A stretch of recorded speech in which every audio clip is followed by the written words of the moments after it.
एक बूढ़ी चिड़िया ने बताया, चाहे कितने ही सगे क्यों ना हों, इन 3 लोगों के साथ अपनी पत्नी को कभी अकेला नहीं छोड़ना चाहिए। जय श्री कृष्णा मित्रों, स्वागत है पुनः एक बार आप सभी का नवजीवन ज्ञान गंगा यूट्यूब चैनल में।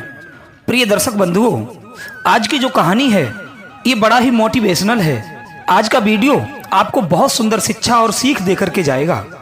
मित्रों, एक बूढ़ी चिड़िया ने ये बताया कि चाहे ये 3 लोग कितने ही सगे क्यों न हों, इनके पास अपनी स्त्री को कभी भी अकेला नहीं छोड़ना चाहिए, अन्यथा पछताने के अलावा तुम्हारे पास कुछ नहीं बचेगा।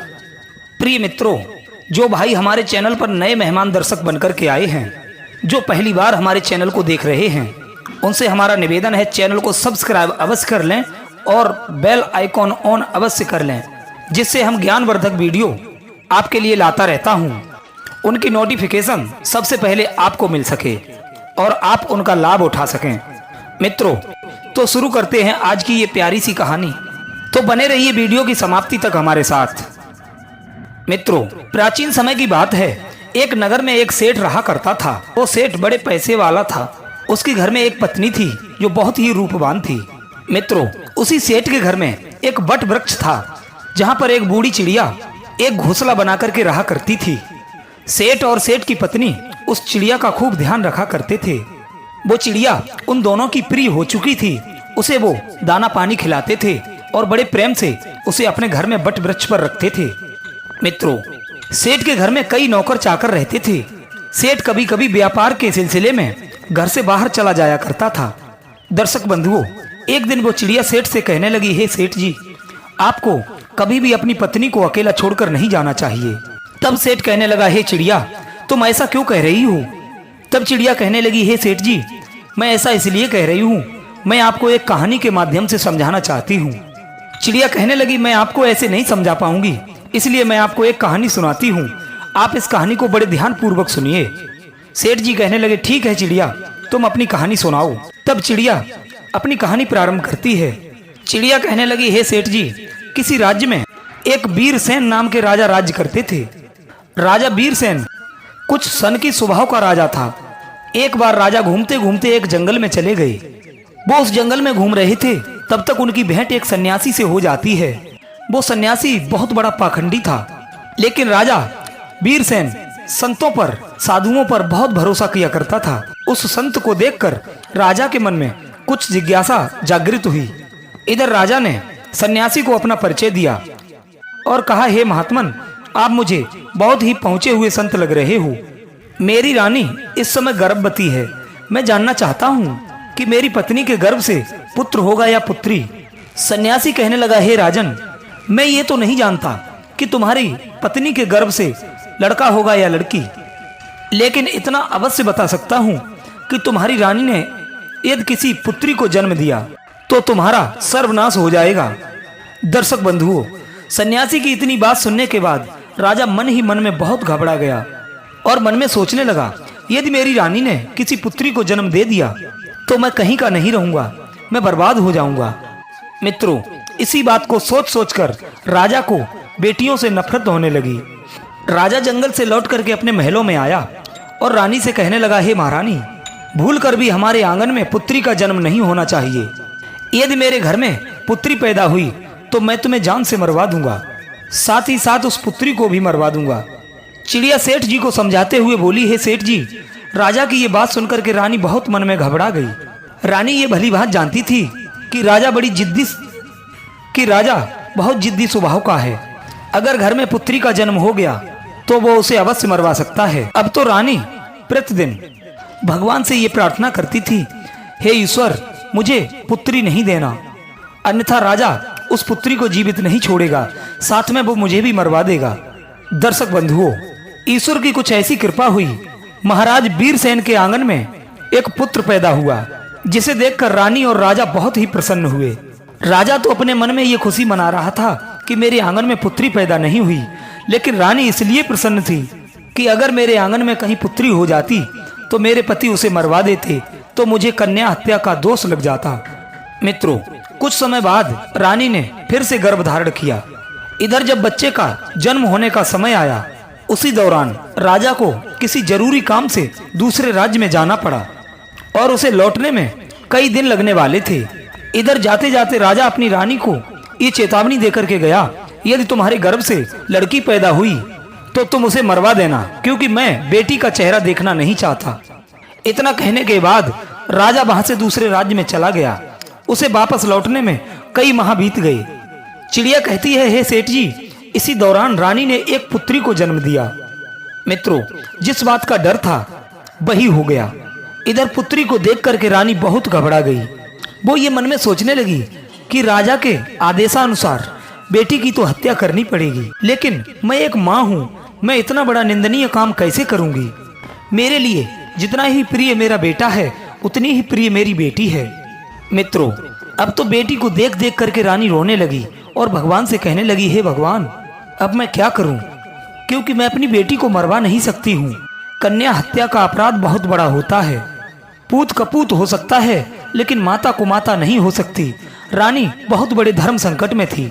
इधर रानी को रोता हुआ देख करके रानी की दाई पूछने लगी, हे रानी, तुम्हारे आंगन में तो पुत्री पैदा हुई है, ये तो बड़े सौभाग्य की बात है, क्योंकि पुत्र तो भाग्य से मिलता है, लेकिन पुत्रियां सौभाग्य से मिलती हैं। लेकिन आप इस खुशी के मौके पर बैठी क्यों रो रही हो? आपके रोने का क्या कारण है? मित्रों, रानी कहने लगी, हे दाई, मेरे साथ जो नहीं होना चाहिए था वो हो गया। तब रानी ने दाई को सारी बात विस्तार में बताई और कहा, हे दाई, हमारे महाराज ने इस कन्या को मारने का आदेश दिया है। हे दाई, अब आप ही बताइए, मैं इस अबोध बच्ची की जान कैसे ले लूं?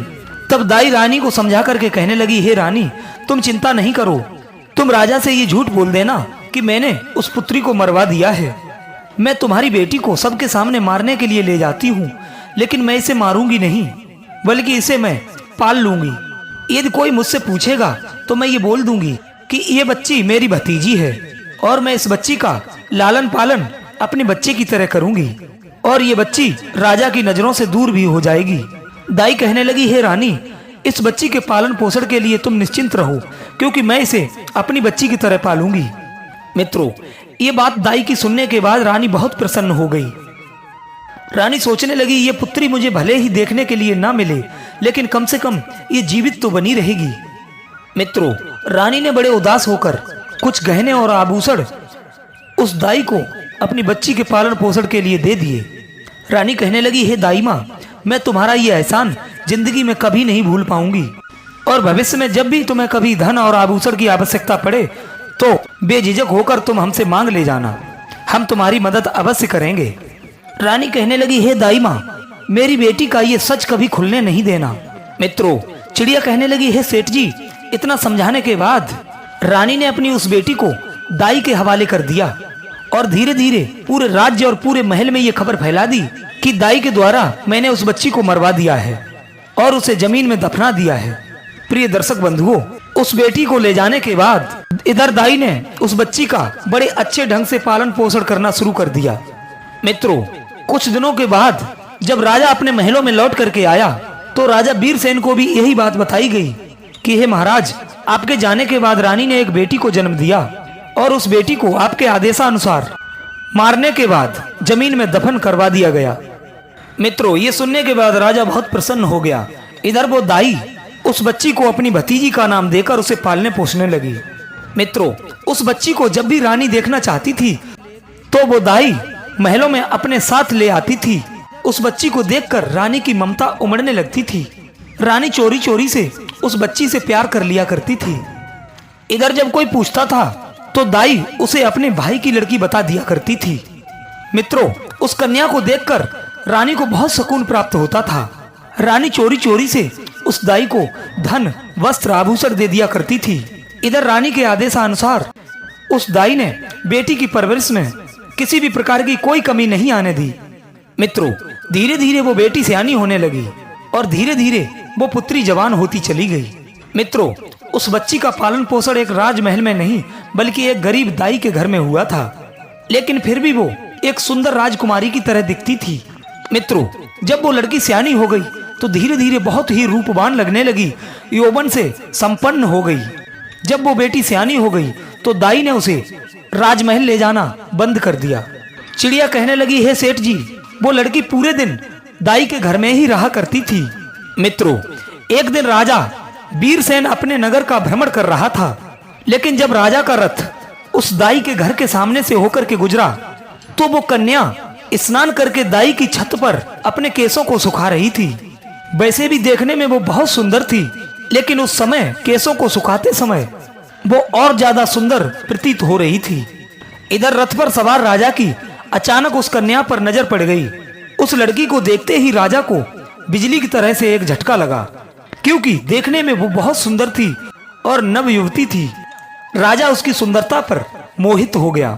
राजा ने अपनी मंत्री से पूछा, हे मंत्री, ये राजकुमारी जैसी दिखने वाली कन्या कौन है?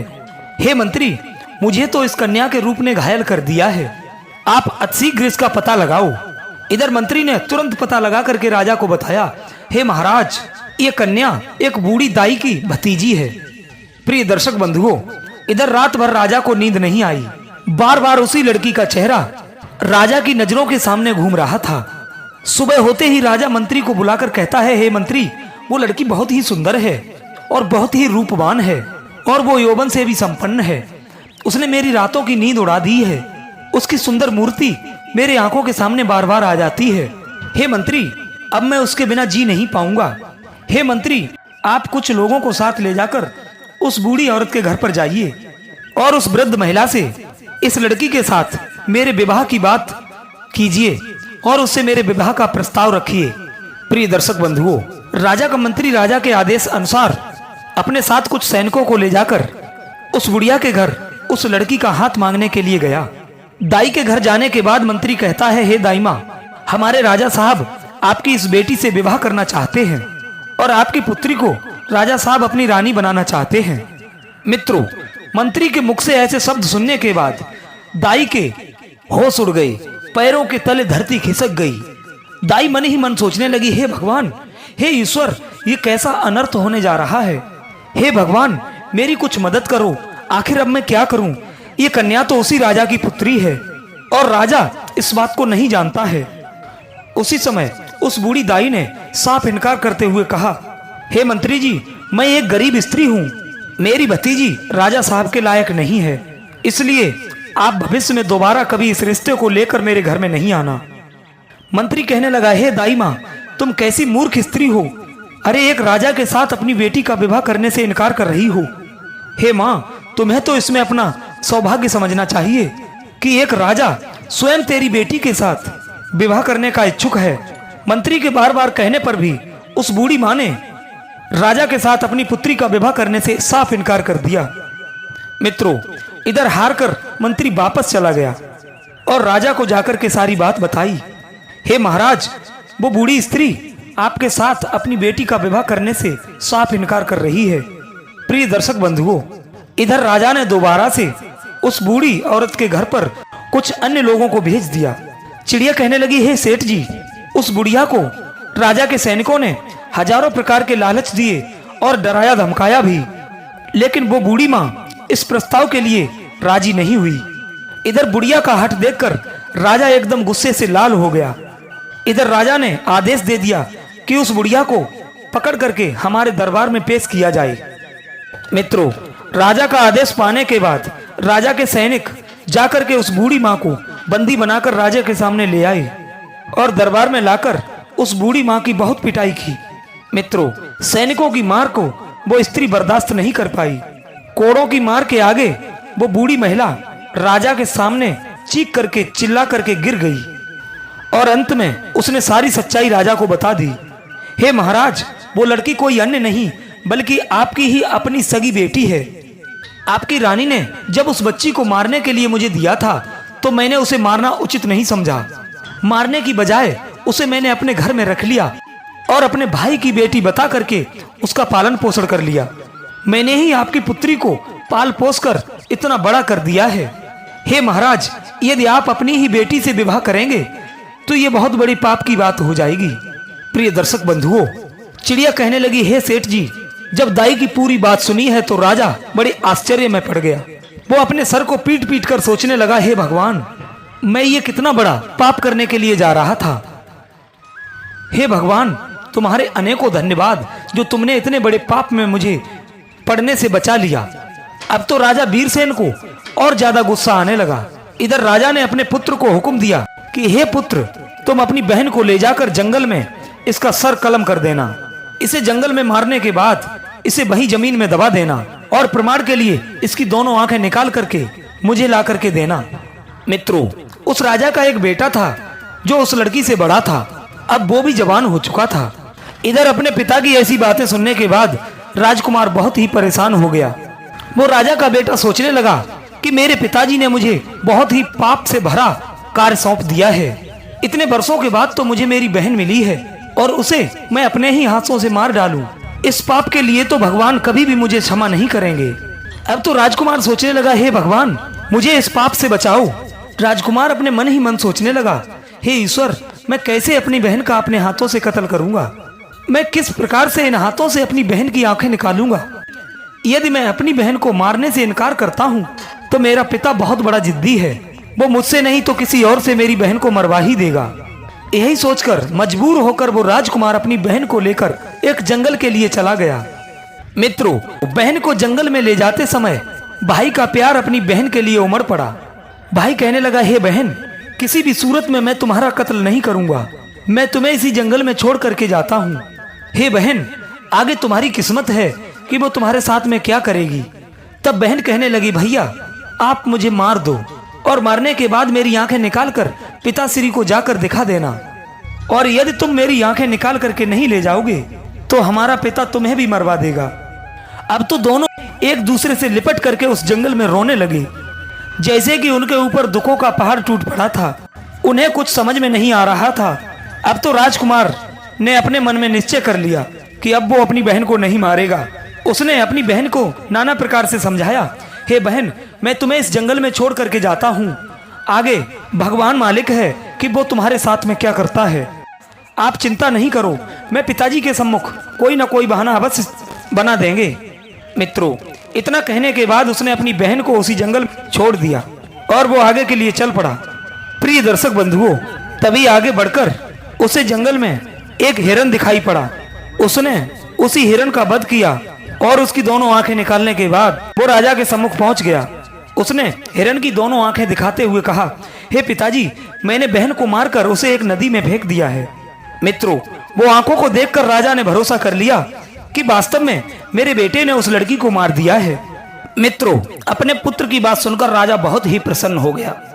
इधर रानी ने अपने बेटे को अपने आंगन में बुलाया और पूछा, हे पुत्र, क्या सच में तू अपनी बहन को मार कर आया है? तब पुत्र कहने लगा, हे माता, मैं तुमसे झूठ नहीं बोलूंगा। हे प्रिय माता, मैंने अपनी बहन की हत्या नहीं की है, बल्कि उसे मैं जंगल में छोड़कर चला आया हूँ। बदले में एक मृग को मारकर उसकी आंखों को निकालकर मैंने पिता के समक्ष उन्हें पेश कर दिया है। मित्रों, ये सुनकर रानी को बहुत ही सुकून प्राप्त हुआ। वो भगवान से अनेकों धन्यवाद करने लगी। हे प्रभु, मैं तुम्हारा बड़ा आभार प्रकट करती हूँ जो आपने मेरे बेटे को सद्बुद्धि दी, जिससे वो मेरी बेटी को छोड़कर चला आया है। मेरी बेटी जंगल में अकेली कहीं भटक रही होगी। हे प्रभु, आप उसकी रक्षा करना और उसे ऐसी जगह पर पहुंचा देना जहां उसके जीवन की नैया पार हो जाए। हे प्रभु, जब आपने उसे इस दुनिया में भेजा है तो वो अपना पूरा जीवन जीकर ही मृत्यु को प्राप्त हो। दर्शक बंधुओं, इधर वो राजकुमारी जंगल में रहकर पत्ते, फल और फूल खा करके अपना गुजारा करने लगी। पत्थर, पेड़ और कटीली झाड़ियों के बीच घूमते घूमते उसके सारे वस्त्र फट चुके थे। वो राजकुमारी अर्धनग्न अवस्था में उसी जंगल में घूम रही थी। मित्रों, कई दिन उसे जंगल में बीत चुके थे। एक दिन ऐसा आ गया कि उसके शरीर पर कोई वस्त्र नहीं बचा। वो वृक्षों से अपना फल फूल खा करके समय व्यतीत करती थी और वो घनी घनी झाड़ियों के बीच छिपकर सो जाती थी। एक दिन दूसरे राज्य का राजा चंद्रसेन उसी जंगल में शिकार खेलने के लिए आया। मित्रों, इधर राजकुमारी वृक्षों से फल तोड़ करके खा रही थी। जैसे ही घोड़े के टापों की आवाज उसने सुनी तो वो राजकुमारी घनी झाड़ियों के बीच छिप करके बैठ गई। संयोग से वो राजा उसी वृक्ष के नीचे विश्राम करने के लिए बैठ गया। अचानक राजा की नजर उन्हीं झाड़ियों के बीच चली गई तो उसने देखा कि झाड़ियों के बीच में कोई मनुष्य बैठा हुआ है। तो राजा ने फौरन आवाज लगाई कि तुम कौन हो और इन झाड़ियों के बीच में क्या कर रहे हो? तुम जो भी हो, फौरन बाहर निकल के आ जाओ। मैं तुम्हें विश्वास दिलाता हूँ, मैं तुम्हें कोई हानि नहीं पहुंचाऊंगा।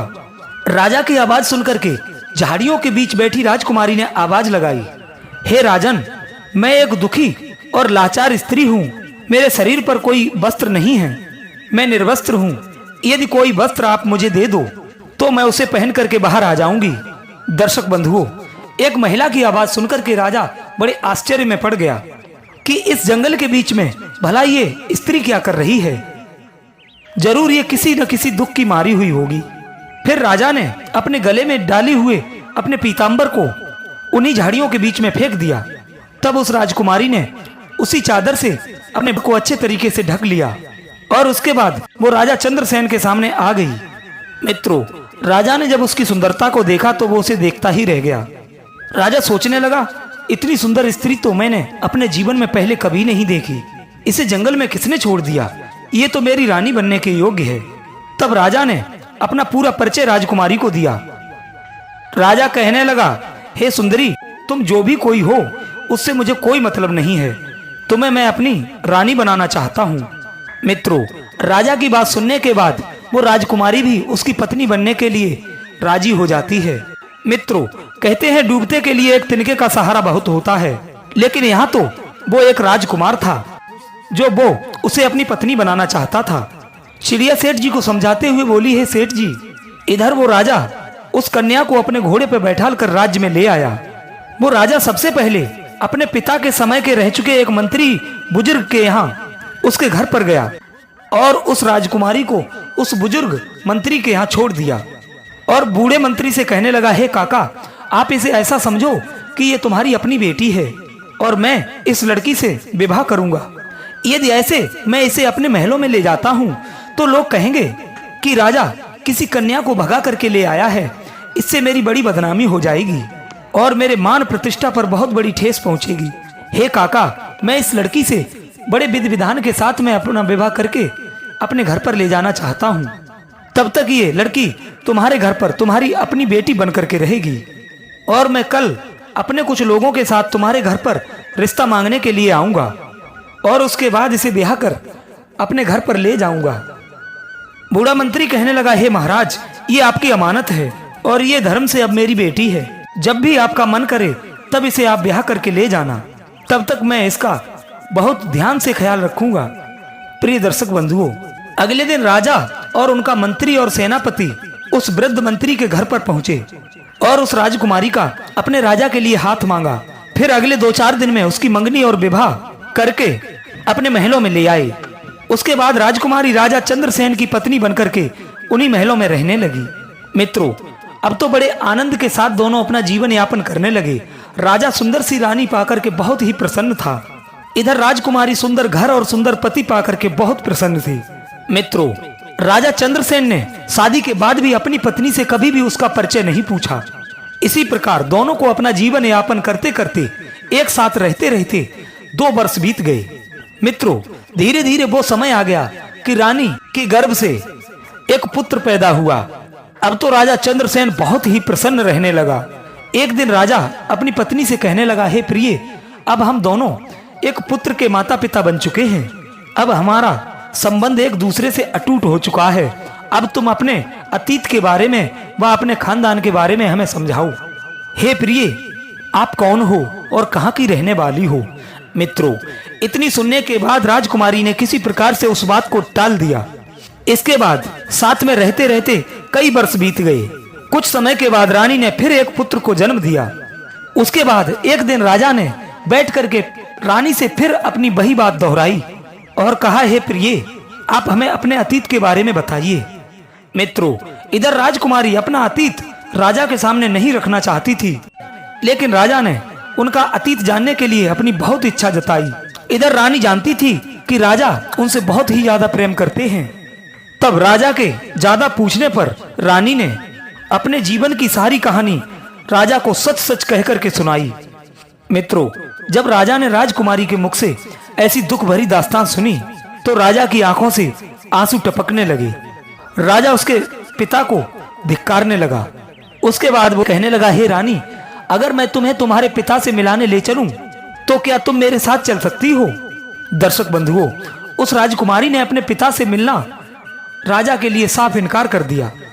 राजा ने बहुत आग्रह किया और बोला, हे प्रिय, तुम्हें एक बार अपने पिता से अवश्य मिलना चाहिए। राजा के बार बार आग्रह करने पर रानी अपने पिता से मिलने के लिए तैयार हो गई। मित्रों, अगले दिन राजा ने राजा वीरसेन के यहाँ जाने का निश्चय किया। राजा ने इधर अपना रथ सजवाया और जाने की संपूर्ण तैयारी कर ली। तब तक राजा का एक जरूरी काम आ गया। राजा को बहुत जरूरी काम से दूसरे शहर में जाना था। इधर राजा ने अपने मंत्री और सेनापति को रानी के साथ भेज दिया और कहा, तुम सेना की एक टुकड़ी ले जाकर रानी के साथ में चले जाओ, मैं अपना काम निपटाकर तुम्हारे पास पहुंच जाऊंगा। प्रिय दर्शक बंधुओं, इधर राजा ने अपनी रानी और बच्चों को मंत्री और सेनापति व सेना के साथ राजा वीरसेन के यहाँ उनके राज्य के लिए रवाना कर दिया। राजा चंद्रसेन ने अपनी रानी को भली भांति समझा दिया कि तुम अपने पिता के यहाँ जाकर बिल्कुल भी घबराना नहीं। मैं तुम्हारे वहां पहुंचने से पहले मैं तुम्हारे माता पिता के यहाँ पहुंच जाऊंगा। दर्शक बंधुओं, इधर राजा चंद्रसेन का सेनापति और मंत्री कुछ सेना को साथ लेकर राजकुमारी के साथ रथ लेकर राजा वीर सिंह के यहाँ चल पड़े। राजा चंद्रसेन के यहाँ से राजा वीर सिंह का राज्य काफी दूरी पर था, इसलिए चलते चलते रास्ते में ही उन्हें शाम हो गई। मित्रों, एक जगह पर उन्होंने अपने डेरा डाल दिए और रात भर वहीं रुकने का निश्चय किया। दर्शक बंधुओं, जहां पर राजकुमारी का डेरा लगा हुआ था, वहीं पर मंत्री ने भी अपना तंबू बना लिया।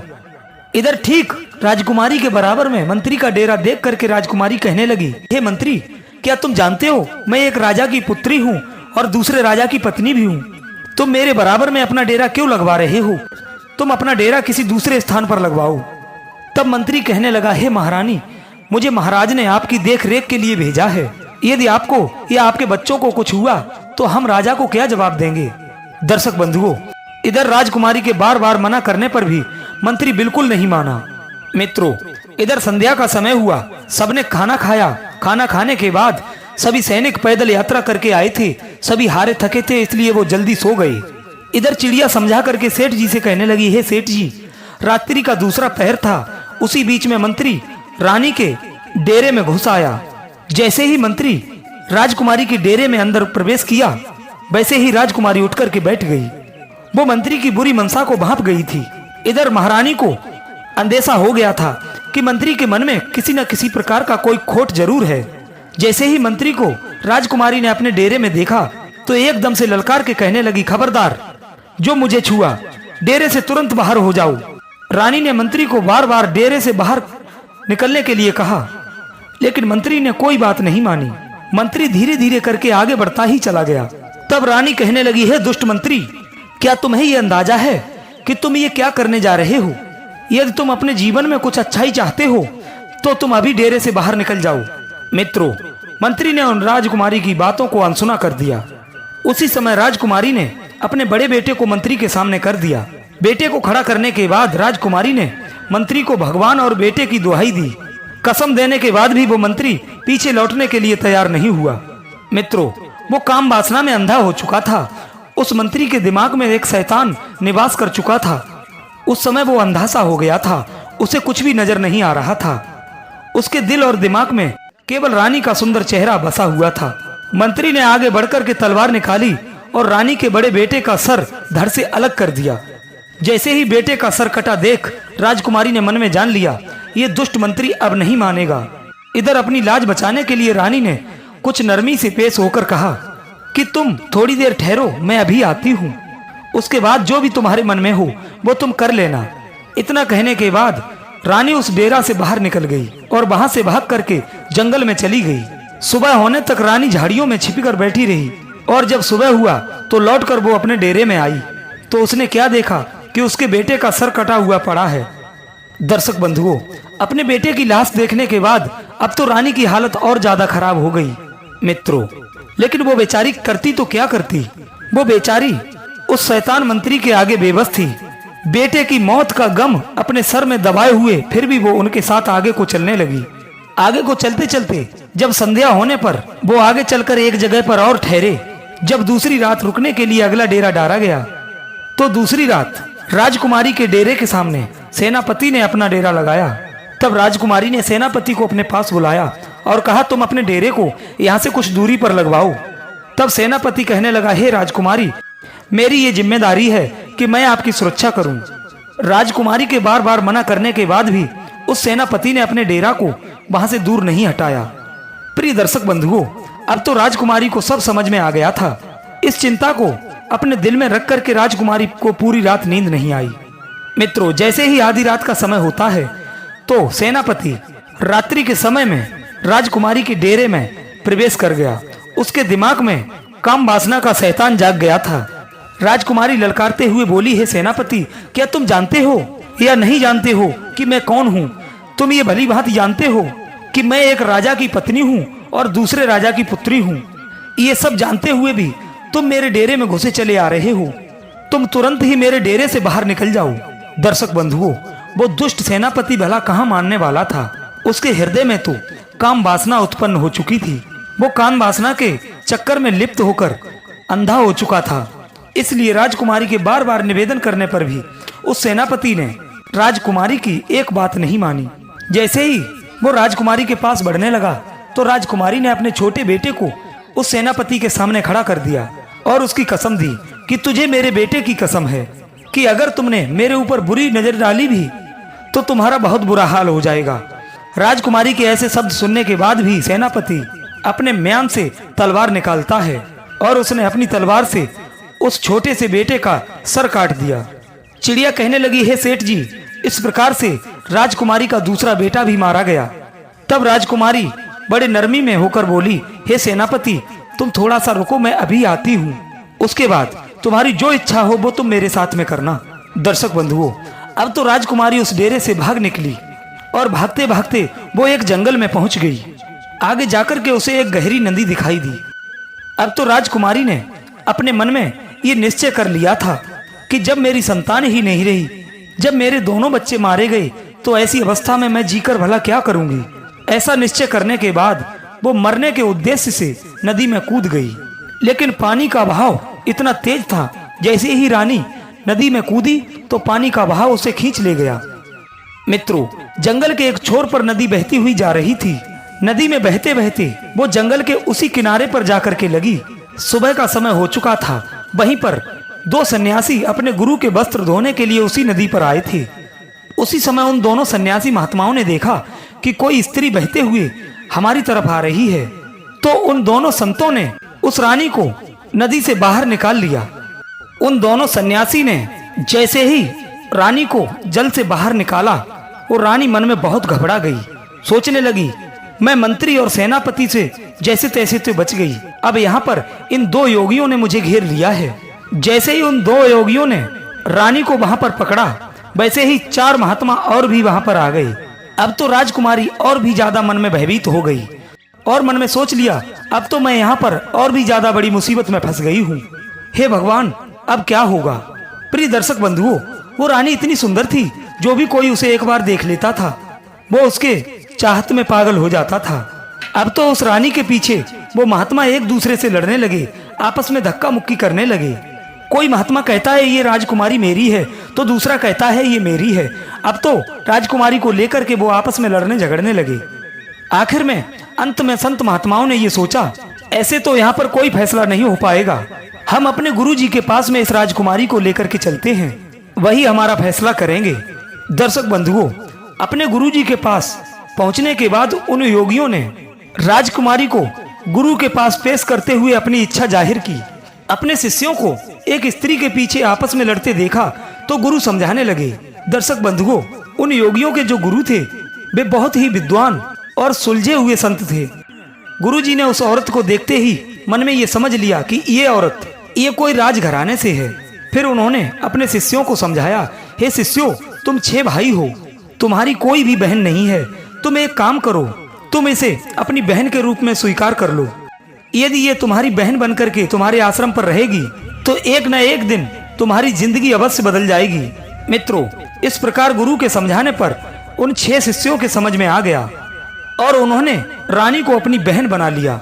मित्रों, वो सन्यासी उस रानी के पिता राजा वीर सिंह के यहाँ रहते थे। वो उन्हीं के राज्य में निवास करते थे। इधर उस राजकुमारी को ये ज्ञात हो चुका था कि वो अपने पिता के राज्य में प्रवेश कर चुकी है। जहाँ के राजा उसके पिता वीर सिंह हैं। रानी उन्हीं महात्माओं के आश्रम पर रहने लगी। वो 6 महात्मा उसे अपनी बहन की तरह रखते थे। प्रिय दर्शक बंधुओं, उधर वो राजा अपने मंत्री और सेनापति व सेना से आकर के मिला तो उसने अपनी पत्नी और बच्चों को वहां पर नहीं देखा। राजा ने आकर के मंत्री और सेनापति से अपने बच्चों और अपनी पत्नी के बारे में आकर के पूछा तो मंत्री और सेनापति एक साथ एक स्वर में आकर बोलने लगे, हे महाराज, मुझे क्षमा करना, आपकी रानी नहीं थी, वो तो एक डायन थी। वो आपके दोनों पुत्रों को मारने के बाद वो रानी यहाँ से भाग गई। मित्रों, उन्होंने इस प्रकार से राजा को समझाया कि राजा चंद्रसेन को उनकी बातों पर भरोसा हो गया। राजा सोचने लगा, यदि इनमें से कोई झूठ बोलता तो एक बोलता, आखिर दोनों क्यों बोलेंगे। तब राजा ने हुक्म दिया कि अब तो मैं उसके पिता राजा वीर सिंह के यहाँ जरूर जाएंगे। राजा कहने लगा, अतिशीघ्र सभी राजा वीर सिंह के यहाँ चलिए। मित्रों, उधर राजा चंद्रसेन अपने मंत्री और सेनापति के साथ राजा वीर सिंह के यहाँ जाता है। इधर राजकुमारी ने अपने 6 भाइयों से कहा, जो योगी के रूप में थे, कि हे भाइयों, तुम सभी राजा के पास जाओ और राजा से कहना कि हमारी बहन आपके दरबार में एक किस्सा सुनाना चाहती है। यदि राजा साहब आप किस्सा सुनना चाहो तो हम अपनी बहन को दरबार में बुला कर के लाएं। मित्रों, राजकुमारी भली भांति ये जानती थी कि हमारे पिता को किस्सा सुनना बहुत पसंद है। अब तो वो 6 योगी भिक्षा के बहाने राजा वीर सिंह के दरबार में पहुंच गए। उन्होंने राजकुमारी की कही हुई बात राजा के सम्मुख रख दी। महात्माओं की बात सुनने के बाद राजा ने तुरंत ही उन्हें इजाजत दे दी। मित्रों, अगले ही दिन योगी अपनी बहन को लेकर के किस्सा सुनाने के लिए राज दरबार में पधारे। उस समय राजकुमारी योगियों के भेष में थी, इसलिए उसे कोई पहचान नहीं पाया। जब उसने राज दरबार में किस्सा सुनाना प्रारंभ किया तो सभी लोग बड़े ध्यान पूर्वक सुनने लगे। राजा को उस लड़की का किस्सा बहुत ही पसंद आया। अब तो राजा ने उसे बहुत सारा इनाम दिया। सभी योगी कहने लगे, महाराज, जब भी आपकी किस्सा सुनने की इच्छा हो तो हम अपनी बहन को ले आया करेंगे। मित्रों, अब तो वो प्रतिदिन किस्सा सुनाने के लिए अपने भाइयों के साथ राजा के दरबार में आया जाया करती थी। इस प्रकार वो राजकुमारी योगियों के भेष में राजा को किस्सा सुनाने के बदले में बहुत सारा इनाम ले जाती और अपने योगी भाइयों के साथ में वापस लौट जाती थी। अब तो धीरे धीरे उन सन्यासियों के दिन ही बदल गए। पहले वे योगी नगर नगर जाकर के भिक्षा मांगते थे, अब तो उन्हें राजा से ही इतना धन प्राप्त हो जाता था कि कहीं भी उन्हें हाथ फैलाने की जरूरत नहीं पड़ती थी। दर्शक बंधुओं, अगली रात को राजकुमारी राजा को किस्सा सुनाने के लिए दरबार में आई तो उसने अपने पति को उनके मंत्री और सेनापति को वहीं पर बैठा देखा। तब राजकुमारी सोचने लगी, आज तो ये सब यहाँ पर उपस्थित हैं, तो किस्सा सुनाने में बहुत ही ज्यादा आनंद आएगा। तो राजकुमारी पर्दे के आड़ में अपनी जगह पर आकर के बैठ गई। तब वो लड़की अपने पिता राजा साहब से कहने लगी, हे राजा साहब, आज मैं आपको बहुत ही एक दर्द भरा किस्सा सुनाने के लिए जा रही हूँ। मेरी कहानी प्रारंभ करने से पहले यदि किसी को कोई काम है तो वो अभी दरबार से जा सकता है। किस्सा सुनाने के दौरान कोई भी व्यक्ति यदि बीच में से उठ करके जाएगा तो मैं उसी समय अपना किस्सा सुनाना बंद कर दूंगी। तब राजा कहने लगा, हे पुत्री, तुम किस्सा सुनाओ, तुम जैसा कहोगी हम वैसा ही करेंगे। किस्से के बीच में से कोई भी हमारे दरबार से उठ करके नहीं जाएगा। दर्शक बंधुओं, अब तो राजा के दरबारी और राजा सभी किस्सा सुनने के लिए एकांत में उन्हीं के दरबार में बैठ गए। उन सब में उनका पति और उनके विश्वासघाती मंत्री व सेनापति भी थे। अब तो राजकुमारी ने राजा के दरबार में अपना किस्सा शुरू कर दिया। वो कहने लगी, हे सभा के लोगों, इस किस्से को बड़े ध्यान के साथ सुनना। राजकुमारी कहने लगी कि किसी देश में एक राजा रहता था जो बड़ा ही जालिम राजा था। उस राजा को अपनी पुत्री से बहुत ज्यादा नफरत थी। एक दिन जब उसके यहाँ एक बेटी ने जन्म लिया तो उसने दाई के हाथ से उसे मरवाने के लिए भेज दिया। दाई ने उसे पाल लिया, लेकिन जब सयाने होने पर पता लगा तो उस राजा ने अपने बेटे से उस बेटी को जंगल में मरवाने के लिए भेज दिया। राजा ने अपने बेटे को हुक्म दिया था कि उसकी बेटी को मारने के बाद उसकी आंखें निकाल करके मुझे दिखाना आकर। अब तो राजा वीर सिंह उसकी कहानी को सुनने के बाद सोचने लगे, ये तो मेरा ही किस्सा है। खुश होकर के राजा ने उन योगियों के पास अपनी मोतियों की माला फेंकते हुए कहा, इस किस्से को अंत तक जरूर सुनाया जाए। मित्रों, अब तो राजा की आंखों में पानी भरा आया, क्योंकि राजा वीर सिंह को अब तो अपनी करनी पर बहुत पश्चाताप होने लगा। उसके बाद राजकुमारी आगे किस्सा सुनाने लगी, हे महाराज, जब उसका भाई उसे मारने के लिए जंगल में ले गया तो उसके भाई उस राजकुमार ने अपनी बहन को नहीं मारा।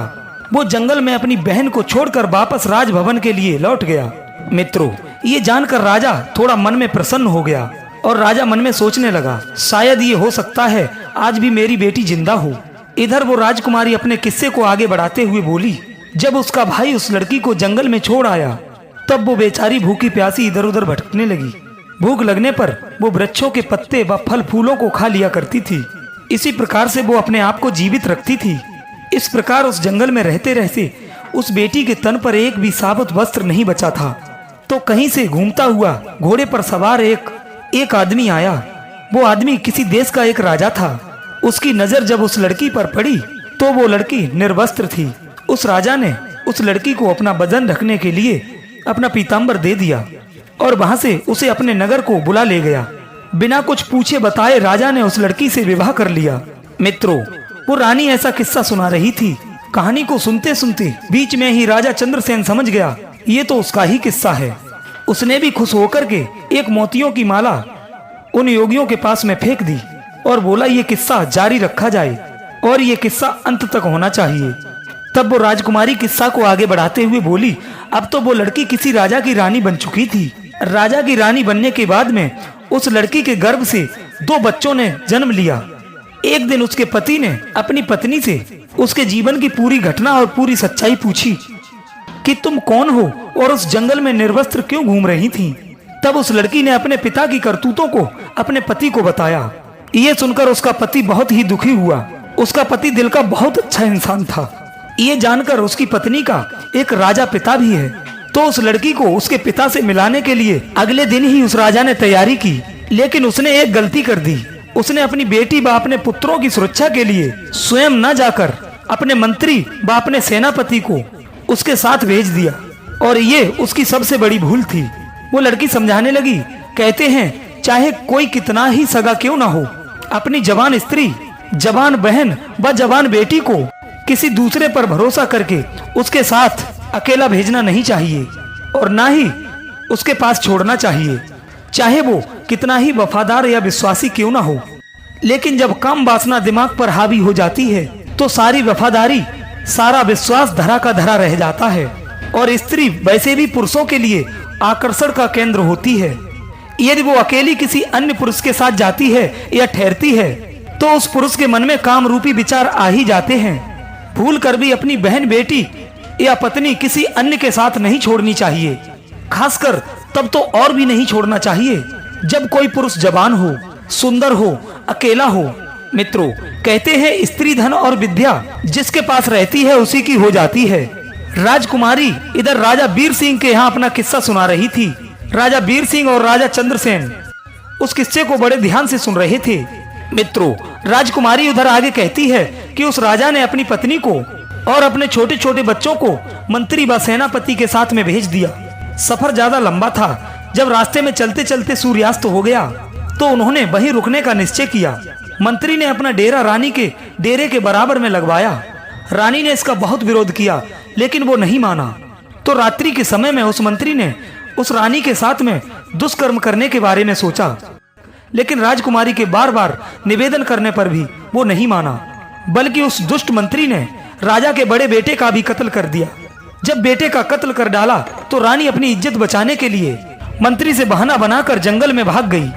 उसने अपनी पूरी रात उसी जंगल में बिताई और जैसे तैसे उसने बेचारी ने अपने पतिव्रत धर्म को बचाया। सुबह होने के बाद रानी अपने डेरे में वापस आई तो उसे अपने बेटे की लाश भी देखने के लिए नहीं मिली। मित्रों, जैसे जैसे कहानी आगे के लिए बढ़ रही थी वैसे वैसे मंत्री के होश खराब होते जा रहे थे। अब तो धीरे धीरे वो मंत्री बहाना बनाकर राजा के दरबार से उठकर जाना चाहता था तो राजा ने उसे डांट कर तुरंत ही बैठा दिया। तब रानी अपने किस्से को आगे बढ़ाते हुए बोली, इधर दूसरा दिन हुआ तो वहां से आगे के लिए बढ़े तो एक जगह रास्ते में संध्या होने पर फिर डेरा तंबू लगाए। तो उस रात सेनापति ने डेरे में घुसकर दुष्कर्म के लालसा से रानी के पास में जा पहुंचा। रानी ने पहले उसे डांट फटकार कर समझाया कि वो यहाँ से चला जाए, लेकिन वो नहीं माना। रानी ने उसे अपने छोटे बेटे की कसम दी। ये कहानी सुनकर के सेनापति भी घबराने लगा, सोचने लगा ये तो मेरा भेद खुल रहा है। वो भी उठकर भागने को हुआ तो राजा ने डांट फटकार कर उसे भी बैठा दिया। राजा चंद्रसेन कहने लगा, क्यों भाई, सच्चाई तुम लोगों से सुनी नहीं जा रही क्या? मित्रों, सेनापति भी अपना मुंह लटकाकर चुपचाप बैठ गया। इधर रानी कहने लगी, इधर सेनापति ने भी राजा के छोटे बेटे का कत्ल कर दिया। वो गलत भावना लेकर के रानी के पास बढ़ता गया। उसी समय बहाना करके वो राजकुमारी अपनी लाज बचा करके वहां से भाग निकली और वहां पर जाकर एक नदी में आत्महत्या करने के विचार से कूद गई। लेकिन उसकी किस्मत ने वहां भी उसका साथ नहीं दिया। वो बेचारी जिंदा बचकर उस नदी में बहते बहते चली गई और जंगल के दूसरे छोर पर 6 योगियों के हाथ चढ़ गई।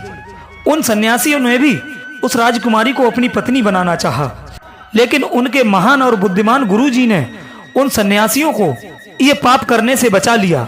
और गुरुजी के बार बार समझाने पर उन सन्यासियों ने उस राजकुमारी को अपनी बहन के रूप में स्वीकार कर लिया। फिर वो भाई बहन अपने यहाँ जो राजा था, अपने राजा के यहाँ किस्सा सुनाने के लिए रोज अपनी बहन के साथ वो योगी आने लगे। प्रिय मित्रों, इतनी कहानी सुनाने के बाद वो राजकुमारी अपना पर्दा हटाकर राजा के सामने आकर खड़ी हो गई। इधर अपनी कन्या को सामने देखकर राजा वीर सिंह भी अपनी बेटी को पहचान गए। उधर अपनी पत्नी को देखकर राजा चंद्रभान की आंखों में आंसू छलक पड़े। इधर पत्नी को सामने देखकर राजा चंद्रभान बहुत प्रसन्न हो गए और आंखों में खुशी के आंसू छलक रहे थे। लेकिन अपने पुत्रों की मृत्यु का दुख उसे खाए जा रहा था। राजा चंद्रसेन राजा वीर सिंह से आज्ञा मांगने लगा, हे महाराज, मेरा मंत्री और मेरा सेनापति मेरा ही शत्रु है। इन दोनों को मैं स्वयं दंड देना चाहता हूँ। फिर उसी समय राजा चंद्रसेन ने उन दोनों के सर तुरंत तलवार से कलम कर दिए। मित्रों, पापियों को उनकी करनी का दंड मिल चुका था। इधर राजा वीर सिंह अपनी बेटी को सीने से लगा करके रोने लगा और बार बार उससे अपने किए की क्षमा मांगने लगा। मित्रों, बेटी ने अपने पिता को क्षमा कर दिया। कहते हैं बेटियों का दिल मोम से भी ज्यादा नरम होता है। बेटियां किसी की भी आंखों में आंसू नहीं देख सकती हैं, लेकिन दुनिया के लोग ना तो बेटियों के साथ अच्छा सोचते हैं और ना ही अच्छा करते हैं। दर्शक बंधुओं, इस प्रकार वो राजकुमारी अपने पति के साथ कुछ दिन अपने पिता के यहाँ रही। उसके बाद फिर बड़ी हंसी खुशी के साथ उसके पिता ने अपनी बेटी की बड़ी धूमधाम के साथ में विदाई की। इधर राजा चंद्रसेन अपनी पत्नी को लेकर अपने नगर लौट आया और बड़े ही हंसी खुशी के साथ समय व्यतीत करने लगा। कुछ ही समय के बाद रानी ने 2 पुत्रों को फिर से जन्म दिया। मित्रों, अब तो राजा की खोई हुई सारी खुशी भगवान ने उसे लौटा दी थी। प्रिय दर्शक बंधुओं, यदि भगवान किसी के पक्ष में होता है तो कोई भी उसका वाल वांका नहीं कर सकता है। चाहे कोई किसी भी प्रकार से कितना ही प्रयास करे, उसे कोई मार नहीं सकता। मित्रों, मृत्यु, जीवन, मरण ये सब विधाता के हाथ में होता है। इंसान के हाथ में कुछ भी नहीं होता है। प्रिय दर्शक बंधुओं, वो चिड़िया समझा करके सेठ से कहने लगी, हे सेठ जी, अब तो आप समझ ही गए होंगे कि अपनी बेटी, पत्नी व बहन को कोई कितना भी विश्वासी हो उसके साथ में नहीं छोड़ना चाहिए। दर्शक बंधुओं, ये कहानी आपको कैसी लगी? अपनी कीमती राय कमेंट बॉक्स में अवश्य देना। मिलते हैं आपको एक अगली वीडियो में एक और नई ज्ञान चर्चा के साथ। तब तक के लिए आप सभी का बहुत बहुत धन्यवाद। जय श्री कृष्णा।